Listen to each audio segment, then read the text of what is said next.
à tous, bienvenue dans le premier épisode de Côté Mindset, le nouveau format de la chaîne un petit peu plus court où on va parler mindset, motivation, performance. Moi c'est Camille et l'objectif c'est d'interviewer un max d'entrepreneurs, de sportifs, de préparateurs mentaux pour que vous nous délivriez vos plus beaux tips mindset. Et aujourd'hui, j'ai l'honneur d'avoir Nicolas Rimbaud. Alors, ce qui est cool, c'est que tu es un petit peu les trois, puisque tu es ancien sportif, multi-entrepreneur et grand spécialiste du mindset. Salut Nicolas, bienvenue. Salut Camille, merci beaucoup pour ton invitation. Je suis ravi d'être là aujourd'hui. Trop bien, nous aussi. Nicolas, pour démarrer, est-ce que tu peux te présenter, nous dire qui tu es, c'est quoi un peu ton parcours ? Ok, mon parcours, c'est le basketball qui est tatoué sur mon corps. J'ai joué au basket pendant pas mal de temps. Une fois que j'ai fini de jouer, je me suis dit je voudrais bien continuer à vivre dans cette passion du basket. Donc j'ai travaillé à la Fédération française de basket où je me suis occupé de la reconversion des joueuses et des joueurs des équipes de France de basket, et également je manageais les 80 cadres techniques qui eux-mêmes déployaient le secteur de la formation pour les entraîneurs. Et puis, pendant que j'ai fait ça, je me suis dit, il y a quand même un truc qui est super important dans le basket qu'on n'adresse pas. On était quand même reconnu comme une nation européenne au top dans la dimension physique-athlétique, plutôt pas mal dans la dimension technique-tactique, et il manquait évidemment un des pôles de la performance, ce qui se passe un peu là-haut, pas que là-haut, peut-être qu'on en parlera ici aussi. Et donc j'ai eu le plaisir de déployer les premiers programmes de préparation mentale pour la Fédération française de basket. J'ai fait ma thèse de doctorat en psychologie du sport là-bas. Pour essayer d'approfondir tout ça, c'est parti d'un constat simple. Moi-même, quand je jouais, je me rends compte que des fois, ça pêchait. Des fois, j'avais du mal à juguler mes émotions. Des fois, ça m'emportait un peu. Et j'ai pu observer que de l'autre côté de l'Atlantique, il y a un continent sur lequel on travaillait déjà beaucoup là-dessus et qu'il était peut-être temps qu'on en fasse quelque chose. Donc voilà, un grand parcours en tant que joueur d'abord, puis directeur technique national adjoint à la Fédé de basket. Et puis... ensuite, j'ai voulu me former pour justement pouvoir entreprendre et transmettre les facteurs clés de succès issus du sport de haut niveau au monde de l'entreprise. Pour faire ça, j'ai fait un master pour adultes au CNAM à Paris-Nanterre et l'executive MBA d'HEC. Ok, trop bien. Bon, pour un premier invité, je suis hyper contente. Ça pose bien les bases en termes de mindset. Et toi, justement, qui as accompagné des sportifs de haut niveau, ou toi aussi, d'ailleurs, tu as été sportif, et maintenant, tu accompagnes plutôt des entrepreneurs. C'est quoi un peu le parallèle que tu fais entre les deux aujourd'hui ? J'adore. On commence tout de suite par une super question. Le parallèle, c'est que sportifs de haut niveau et entrepreneurs évoluent dans des champs compétitifs et des champs concurrentiels. L'idée, c'est qu'il s'agit d'avoir une performance qui est la plus élevée possible et dans le même temps d'être dans un état qui est le plus proche possible de la sérénité et de travailler pour les uns comme pour les autres autour de la zone de confort dans un environnement VUCA, volatile, incertain, complexe et ambigu. Et si à la fois il y a quand même quelques éléments qu'on ne peut pas directement transférer, parce que je ne voudrais pas venir avec mes gros sabots, il y a des choses qui ne sont quand même pas transférables dans la mesure où le sport de haut niveau, par exemple, a une dimension de temps qui est différente de celle de l'entrepreneur. Un sportif de haut niveau, une sportive de haut niveau va évoluer au plus haut niveau pendant 10-15 années de sa vie. Ce n'est pas le cas pour un entrepreneur, c'est souvent plus long que ça. On a également une dimension d'économie qui est différente, avec des grands gaps dans certains sports, le football en France notamment, et d'autres sports qui sont vraiment laissés de côté de ce côté-là. Je suis très ami avec Adrien Matenet, qui était le pongiste numéro 1 en France, qui a participé, qui a représenté la France aux Jeux Olympiques de Londres et qui devait lui-même se payer ses entraînements, ses entraîneurs, ses prestations, ses hôtels, etc. Ses déplacements, et puis le troisième élément qui fait qu'on ne peut pas transférer, c'est l'élément de la médiatisation. C'est-à-dire que quand un pratiquant sportif évolue, il y a, par exemple, au Stade de France, 80 000 personnes qui vont le juger, l'observer, l'évaluer, imaginer qu'il n'aurait pas dû faire ci, pas dû faire ça. Lorsqu'on est entrepreneur, c'est un peu différent. On a cet œil critique, on a ce regard de l'extérieur qui vient davantage d'ailleurs des réseaux sociaux. Mais Camille, lorsque tu mènes un de tes accompagnements justement avec un dirigeant, c'est quand même rare qu'on vienne te voir à la fin en mode « Alors, dites-nous Camille, comment ça s'est passé ? Vous étiez bien en jambes, vous l'avez bien accompagné, ça s'est bien passé ?» Même si avec les levées, etc., il y a un petit peu plus de médiatisation, mais ça n'a rien à voir avec les sportifs ou c'est ça. Lorsque c'est les JO, etc. Donc il y a ces trois éléments de différence, mais sinon, compétition, concurrence et donner le meilleur de soi en étant en parfaite sérénité me semble être un des parallèles les plus saisissants. Ok, mais comment on fait du coup Comment on fait du coup au top du top avec tout cet univers ultra compétitif et l'énorme pression qu'il y a quand on est sportif, mais aussi quand on est entrepreneur, on va pas se mentir. entre la pression de ses concurrents, la pression de la levée de fonds, la pression de savoir si on est encore là dans 6 mois, de gérer les différentes périodes de croissance, etc. Comment est-ce qu'on fait pour être au meilleur de sa forme dans ces périodes-là? On a 6 heures pour en parler, c'est ça? C'est clair. Non, désolé, c'est un peu plus court. Bon, je ne peux donc pas répondre à cette question. Ok, ça marche, la prochaine. Non, c'est bon. Il y a quelque chose de très important pour les entrepreneurs, les startups notamment, et les sportifs, les performeurs de haut niveau, c'est d'arriver clairement à faire la différence entre l'enjeu et le jeu. Lorsque je suis focus sur l'enjeu, c'est-à-dire la conséquence de mes actes et potentiellement les risques de non-atteinte des objectifs, d'effondrement de l'entreprise, de non-signature de contrat, je suis assuré que pendant que j'envoie mon champ attentionnel dans l'enjeu, je ne peux pas être dans l'exécution de ce que j'ai à faire. Chez le sportif, c'est pareil. Imaginons, parce que je vais quand même pas me priver de parler de basket ici, imaginons que je me retrouve à la fin d'un match et j'ai 2 lancers francs, on est mené d'1 point, c'est la dernière seconde, il y a une faute sur moi, j'ai 2 lancers francs. Si je marque les 2 lancers francs, on va gagner. Et si on va gagner, c'est fantastique, parce qu'on va monter au niveau du championnat. Et là, si j'arrive au niveau de la ligne de lancers francs en mode « Oh purée, absolument que je les mette ». Si jamais je les rate, c'est la cata, ça va pas fonctionner, mon Dieu. Et puis je vais peut-être me faire virer ou ils vont peut-être pas me garder. J'en ai les poils qui se hérissent en le disant, tellement je le ressens. Et ben, c'est le meilleur moyen de ne pas y arriver. Et être dans le jeu, alors un basketteur ça joue, mais être dans le jeu, c'est à la fois dans le sens ludique, mais surtout dans le sens ce que j'ai à faire, ce que j'ai à matérialiser, à concrétiser, c'est le meilleur moyen d'atteindre mon enjeu.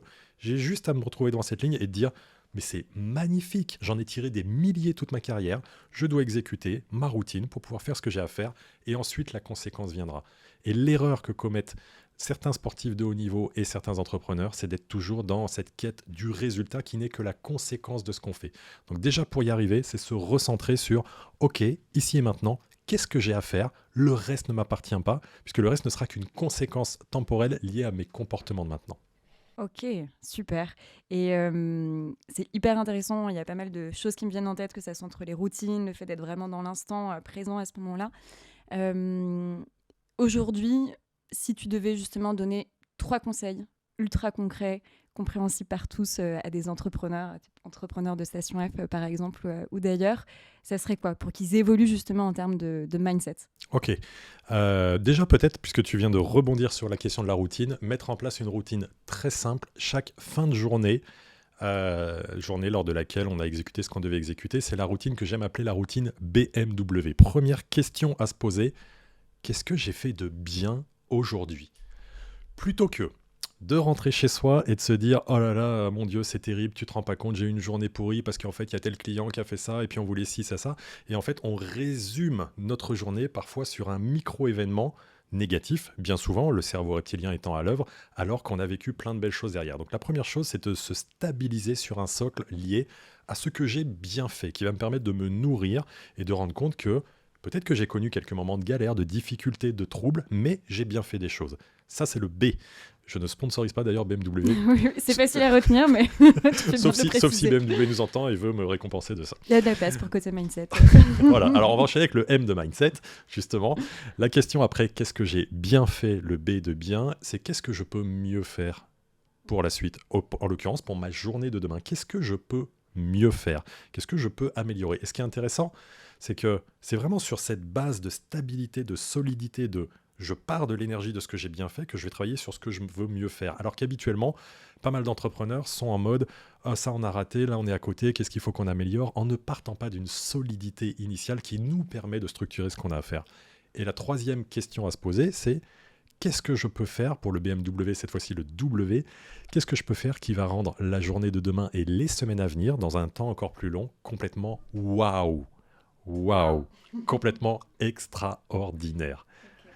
Voilà ce que je te proposerai, ce petit autodiagnostic, routine, qui tient en 3 minutes. Et c'est comme par exemple pour la cohérence cardiaque, on pourrait se dire c'est pourtant de l'évidence, et on ne le fait pas. Et d'ailleurs, cohérence cardiaque, c'est fort probablement quelque chose qui serait très précieux, tant pour les entrepreneurs que pour les sportifs de haut niveau, pour les aider à mieux vivre le couplage de leurs pensées et de leurs émotions face aux défis et aux challenges qui leur sont proposés. Merci beaucoup.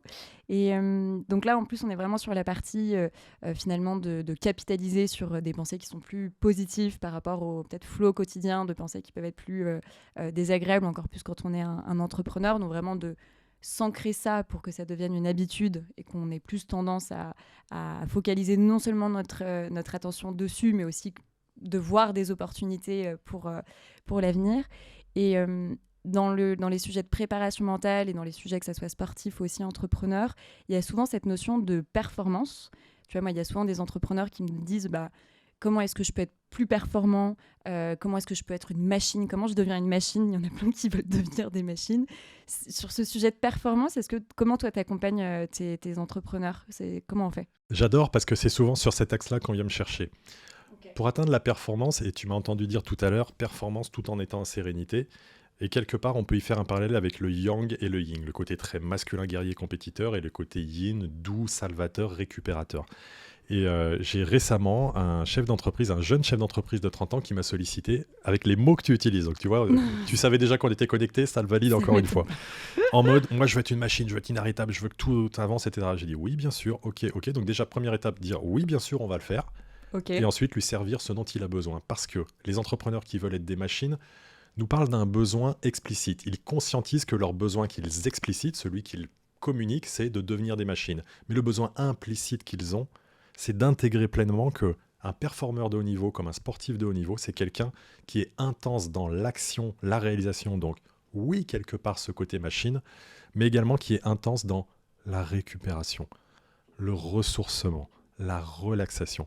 Quand on voit des sportifs de très haut niveau évoluer sur leurs différentes aires d'expression, ils sont très intenses, ils vont vite, ils courent haut, c'est très spectaculaire. Mais quand on les voit en dehors, à marcher de façon très molle, presque comme des loques, et où parfois on leur dit oh non mais c'est incroyable, le reste du temps vous vous entraînez 2 fois par jour, ça n'a pas de sens, mais c'est vital que de pouvoir se ressourcer. Et tu fais bien de pointer ce sujet, les entrepreneurs ont besoin de s'accorder du soin de soi, et j'irais presque jusqu'à dire de l'amour de soi, pour pouvoir réalimenter la machine à faire face encore une fois à leurs prochains défis.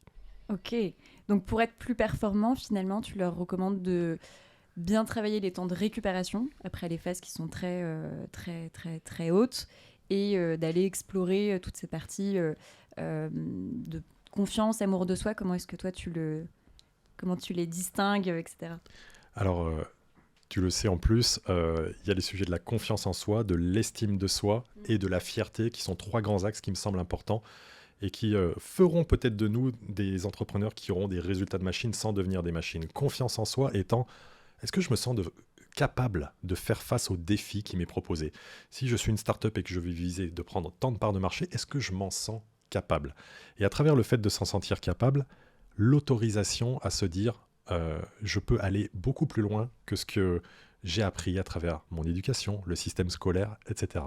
La confiance en soi, c'est une première chose. La deuxième, à travers l'estime de soi, et c'est là où on va se rapprocher un petit peu de l'amour de soi, se regarder, et tel qu'un adolescent définissait la question de l'estime de soi lorsque Joue les Beauvois, 2 psychosociologues l'interviewaient, l'estime de soi, c'est comment je me vois, et si ce que je vois, je l'aime ou pas. Comment je me vois, et si ce que je vois, je l'aime ou pas. Et donc, si je suis entrepreneur, comment je me vois? Est-ce que je me vois comme quelqu'un qui veut repousser les limites, qui veut créer une start-up absolument magnifiquement innovante, ou est-ce que je me vois comme quelqu'un qui essaye, mais ça va être compliqué, puis il y a beaucoup d'adversité, puis beaucoup de concurrence, et c'est là que le dialogue interne est important à mettre en place. Et puis le troisième élément, pour aller chercher un peu plus du côté yin, c'est de booster notre fierté, notre juste fierté qui est là pour constituer justement des recharges de carburant pour arriver à nouveau à mobiliser des ressources lorsqu'on a quelque chose d'autre à faire. Les sportifs de haut niveau, on leur fait souvent le reproche d'avoir la grosse tête. Les entrepreneurs, on peut leur faire ce reproche-là aussi. Mais justement, quand on a des objectifs très intenses, très élevés à atteindre et qu'on a beaucoup de concurrence et de difficultés face à nous, il est important de se gorger d'une saine fierté. La fierté étant, j'arrive à identifier que j'ai mis en place tel type de comportement qui a obtenu tel résultat qui sont uniquement dépositaires de mes actions. Et prendre cette juste fierté-là, ça va nous permettre justement d'arriver, en observant nos comportements, à se projeter pour des défis à venir.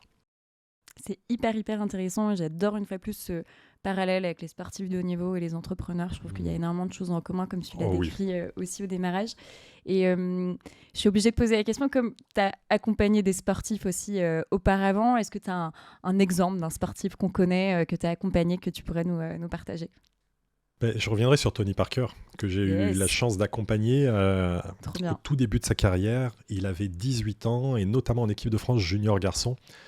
Ce qui était stupéfiant, et ensuite je l'ai vu évoluer, en ne l'accompagnant plus sur la suite lorsqu'il était en équipe de France masculine, quand moi-même j'étais à la Fédération française de basket. Et en fait, ce qui était stupéfiant, c'était qu'il fonctionnait vraiment en mode prophétie auto-réalisatrice. Je sais où je veux aller et je sais que j'y arriverai. À travers Tony, ce qui était très fort chez lui, c'est qu'il s'autorisait à se voir grand. Il y a un concept qui est très important pour moi, pour les performeurs de haut niveau, qui est le triple A. Et le premier A, c'est s'autoriser à se voir grand. Tony, son père est américain, sa maman belge, et dès le plus jeune âge, il se voyait aller évoluer en NBA. Peut-être que la culture joue, et le mindset américain, qui a des bons côtés et des mauvais, mais si un enfant de son âge, à l'âge de 9 ans, né en France, de parents français, disait « moi je veux jouer en NBA », fort probablement, on pourrait entendre des choses, oui, il ne faut peut-être pas rêver trop haut. Donc déjà, ce qui était très caractéristique chez lui, c'est cette capacité à se voir grand et très vite et à être déterminé vers ça, alors que je l'ai vu jouer à l'âge de 13-14 ans, c'était une crevette, il allait vite, mais il n'avait pas a priori des caractéristiques physiques qui laissaient entendre qu'il évoluerait au plus haut niveau. Pour en revenir sur le triple A, parce que Tony... Je voulais les deux autres aussi, avec l'histoire de Tony qu'on adore. J'allais pas faire le teasing et puis lâcher les deux autres A. Les deux autres A sera pour le prochain podcast de 6 heures. Le deuxième, et il est doué pour ça aussi, c'est d'anticiper et d'accepter, c'est un double A. Anticiper et accepter le prix à payer. C'est-à-dire que quand on sait qu'on va faire face à des exigences accrues, savoir que plus tard va se présenter à nous des douleurs, de la difficulté, de la blessure, peut-être moins de temps avec des êtres qu'on apprécie. Et ça, c'est valable chez un entrepreneur aussi. Carrément. On a chez les entrepreneurs, et je le regrette, mais parfois des divorces, des séparations, des ruptures et ou des entrepreneurs qui vont négliger d'autres domaines de vie, parfois leurs enfants, parfois simplement leur propre santé. Le fait d'anticiper et d'accepter le prix à payer, de se dire je veux vraiment performer, j'ai décidé que cette entreprise était ce à quoi je veux dédier ma vie. Si j'anticipe qu'il peut y avoir une de ces ruptures qui va se présenter, lorsqu'elle va s'offrir à moi, je ne vais pas exploser en plein vol. Et je vais la regarder et je vais faire quelque chose qui sera de nature à apprendre à aimer et à faire avec ça. Et Tony, il savait déjà que ça serait compliqué parce qu'il était regardé un peu de haut lorsqu'il était au tout début de sa carrière en équipe de France masculine et qu'il arrivait pour le premier rassemblement en équipe de France masculine et qu'il y avait une équipe télé qui le filmait et qu'il y avait des joueurs, je ne donnerai pas leur nom, qui le regardaient de haut, qui le rejetaient un peu pour qui il se prend. Il était là, il avançait et il savait qu'il pourrait vivre potentiellement de la critique, du rejet, de l'incompréhension. Et puis le troisième A, évidemment, encore un double A, on va y aller sur les actions adaptées. Je m'autorise à voir grand, j'accepte et j'anticipe le prix à payer et je dois mettre en œuvre des actions adaptées. Ce qui fait la différence entre les performeurs de plus haut niveau, que ce soit les sportifs encore une fois et les entrepreneurs, c'est la capacité de ceux qui sont au plus haut niveau, une fois qu'ils ont décidé qu'ils voulaient y aller, à s'engager, à passer à l'action. Et en fait, je pense qu'on peut tous le regarder dans plein de champs. Chez l'être humain, c'est quelque chose de très difficile que de passer à l'action, et j'insiste sur des actions adaptées. Parfois, lorsqu'on est dans une start-up, on doit faire des sprints. Parfois, et souvent, on doit en parallèle être un coureur de fond. Parfois, il faut faire un grand saut. Parfois, il faut stopper, s'arrêter. Et l'action, elle doit être adaptée aux circonstances, à l'environnement, à la concurrence, à l'évolution de l'innovation, etc., etc. Et chez les sportifs de haut niveau, c'est la même chose. Et j'aime ajouter que dans les actions adaptées, quelque chose qui est très précieux pour, encore une fois, parce que tu l'as compris, ce parallèle m'émoustille. J'adore. C'est de mettre en place des AQI, c'est-à-dire des actions quotidiennes imparfaites. Ce qui nous permet d'atteindre des résultats du plus haut niveau, c'est de quotidiennement mettre en place avec constance et consistance des actions et d'accepter qu'elles soient les plus imparfaites. Et le côté de l'imperfection me semble caractériser encore ceux qui réussissent et qui vont au plus haut. Parce qu'on pourrait penser que sportif de très haut niveau, c'est quelqu'un qui est parfait, qui rate jamais, qui réussit tout, qui a du talent et encore une fois, l'ensemble des compétences physiques, techniques, tactiques, psychologiques, etc. Or, pas du tout. Ce sont des gens qui sont capables de se donner le droit à l'erreur, d'accepter que ce qu'ils feront ne sera pas nécessairement au plus haut niveau, mais comme tout corollaire, en face du droit à l'erreur, il est important d'avoir le devoir d'apprendre de l'erreur et de corriger pour la prochaine fois. Et ce qui est très intéressant par rapport à ça, c'est justement de voir que c'est en s'exposant, en s'engageant, en y allant et en faisant un combat sans cesse contre la quête de perfection. Moi, j'appelle ça la perfectionnite, la maladie de la perfection. C'est une inflammation très grave. Il y en a pas mal dans le coin. Ça existe pas mal. Yes. Et bien donc, il faut combattre ça, pas ces gens-là, mais ça chez eux, parce que ça leur permettra de s'engager. Si je veux être dans la perfection, au moment de m'engager, peut-être au moment de proposer une V1 du produit que je veux créer, etc., ah oui, mais non, mais c'est pas parfait, mais non, c'est pas sûr, je suis pas convaincu que. Et du coup, on n'avance pas. Il vaut mieux avancer, ça correspond pas, très bien. J'observe, j'expérimente, j'itère et on va pouvoir avancer avec ça. Trop intéressant. J'aime beaucoup là, les triple A dont tu nous as parlé en complément de ta formule BMW, mais c'est hyper concret et on voit très bien en plus le parallèle avec les entrepreneurs, même si souvent on a plus l'impression que c'est toujours un sprint, alors que je suis complètement d'accord avec toi, il y a tellement de périodes différentes et qu'il faut avoir justement des comportements adaptés. Et j'avais vu que l'une de tes passions aussi, c'est un peu d'analyser les sportifs ou les entrepreneurs quand ils sont un peu sous pression. Oui. Dans les périodes où c'est un peu trop tard, j'ai envie de dire, où on n'a pas eu le temps de bien se préparer mentalement, même physiquement d'ailleurs, et voilà, de moins capitaliser sur des actions qui sont adaptées, qu'on est déjà un peu qu'on est dans une situation où on se sent sous pression. Qu'est-ce que toi tu recommanderais pour relâcher cette pression quand on est entrepreneur, par exemple? 6 heures encore là-dessus, on y va. Oui. Le gars qui ne lâche voilà. rien. La pression n'existe pas pour commencer. La pression n'existe pas. Charles Barkley, joueur emblématique de NBA dans les années 80, une journaliste arrive et lui dit « Charles, c'est quoi la pression pour vous ?» La pression, c'est ce que je mets dans ma shop, sinon je vois pas d'autre. Donc, la pression n'existe pas. La première chose, c'est que la pression, c'est une représentation mentale artificielle que certains se créent et d'autres pas.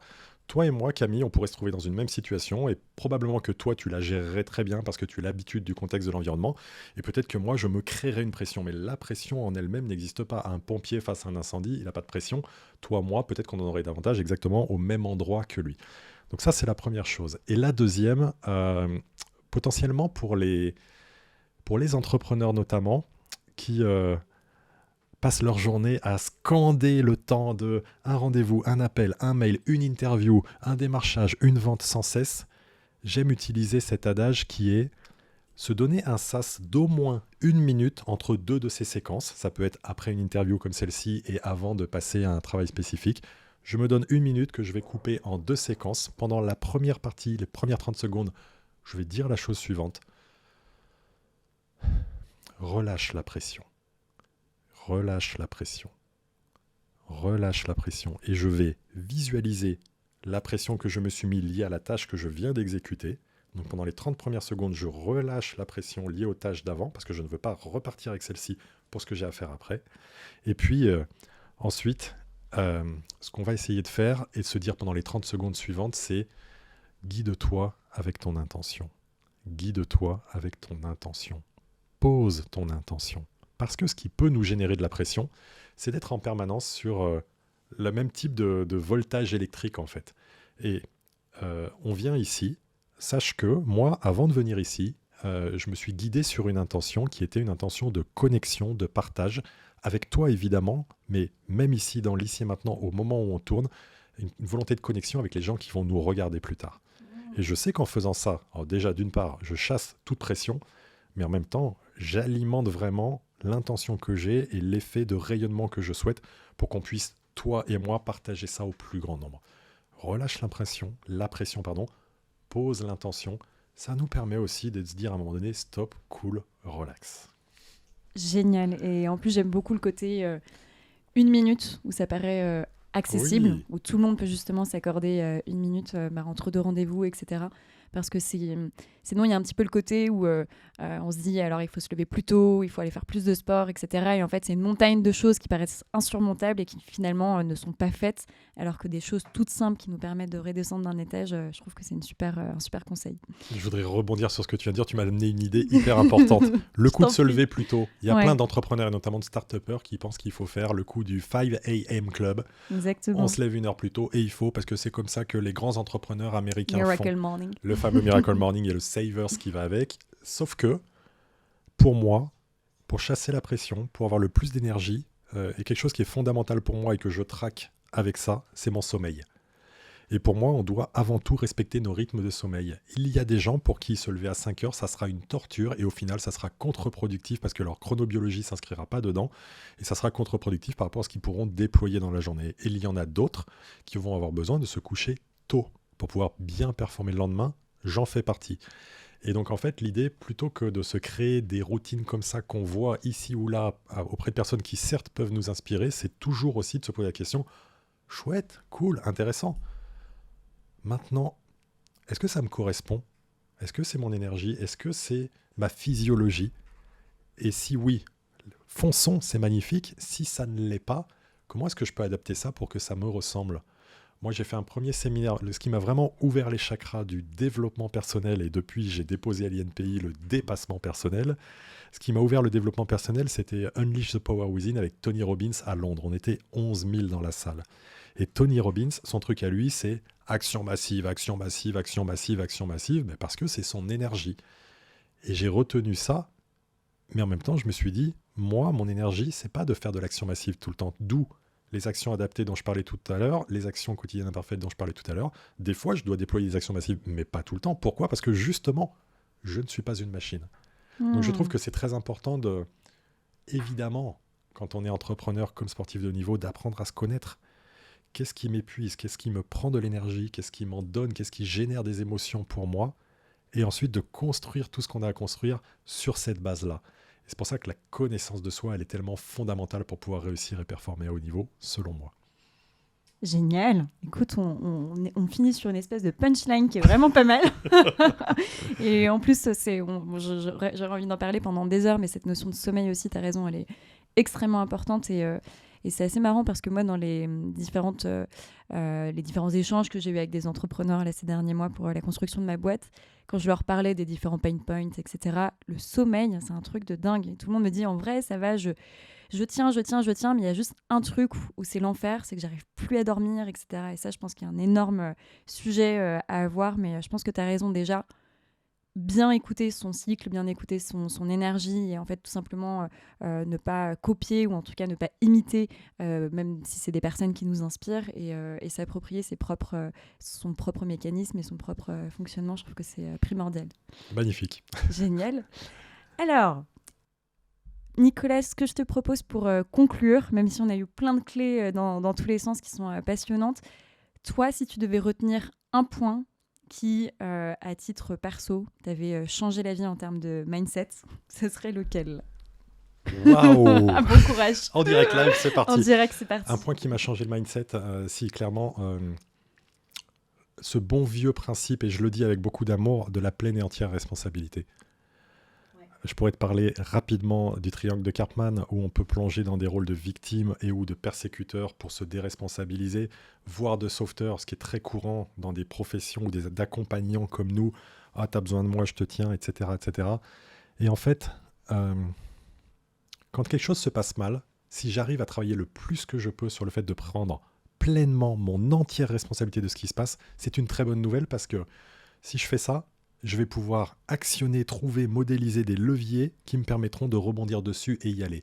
Alors que si je suis dans les attributions causales externes négatives quand ça se passe pas bien, attribution causale externe négative en français, ça veut dire, je vous donne un exemple qui va tous nous parler, on a perdu, c'est la faute de l'arbitre. Ça arrive. On attribue la cause de quelque chose de négatif à quelqu'un d'autre. Si on fait ça, la mauvaise nouvelle, c'est que derrière, on ne peut plus agir puisque dans notre symbolique, dans notre imaginaire, dans notre discours intérieur, on a rejeté la faute sur quelqu'un d'autre et donc en fait, on est là, on subit, on ne peut plus rien faire. Donc vraiment, déjà, je ne m'attendais pas à ta question, mais c'est chouette, c'est ça que j'aime dans la spontanéité de ces échanges, aller chercher le plus que l'on peut notre pleine et entière responsabilité. Ça nous permet de déployer notre leadership face aux autres personnes, de les inspirer à leur tour, et en nous, ça nous permet de mobiliser des ressources qu'on ne verrait pas si on pensait que c'était de la faute de quelqu'un d'autre. Génial. Un immense merci Nicolas pour cet échange et pour tout ce que tu nous as partagé et de nous avoir fait un petit peu aussi voyager dans le monde du basket avec toutes les références que tu as évoquées. Avant de partir, où est-ce qu'on peut te retrouver Nicolas ? Alors à plein d'endroits. Je suis grand adepte des réseaux sociaux. Sur LinkedIn, sur Nicolas Rimbaud, mentor de dirigeants. Sur Instagram, nrimbault, N-R-A-I-M-B-A-U-L-T. Sur Facebook, sur Nicolas Rimbaud, mentor. Et puis sur ma chaîne YouTube, Mindset de gagnant. Avec tout ça, je suis sûr que vous retrouverez des places. Et n'hésitez pas à vous abonner si vous voulez plus de contenu sur ces sujets. Trop bien. Et on remettra les liens aussi en description. De mon côté, vous pouvez me retrouver sur LinkedIn principalement.